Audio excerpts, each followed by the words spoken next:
ఆ ఊరి గుళ్ళో పూజారి భక్తులు వేసిన రూపాయి రూపాయి డబ్బులను కూడబెట్టుకుంటూ ఆ ఊళ్ళోనే నివసిస్తున్న ఒక వడ్డీ వ్యాపారస్తుడి దగ్గర దాచుకున్నాడు.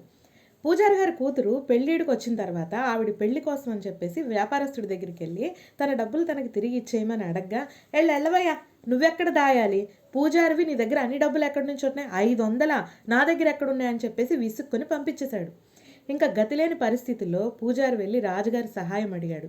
జరిగిన విషయం అంతా ఆయనకి చెబితే ఆయన, ఓ పని చేయండి, రేపొద్దున్న నేను ఆ వ్యాపారస్తుడున్న వీధి వైపే వస్తూ ఉంటాను, మీరు జస్ట్ అతని కొట్టు ముందర నిలబడండి చాలు అని చెప్తాడు.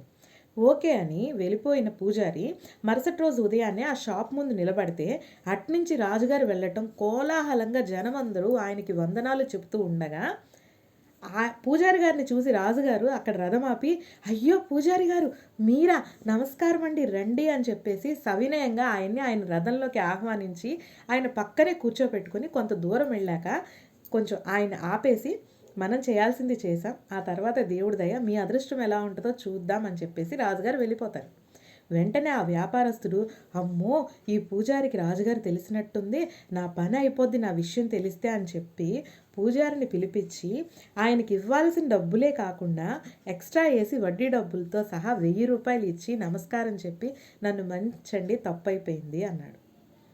అంటే రాజుగారు సైతం అన్నిసార్లు కొట్టక్కర్లా, తిట్టక్కర్లా, కొంచెం బుద్ధి వాడినా కూడా అవ్వాల్సిన పనులు అయిపోతాయి.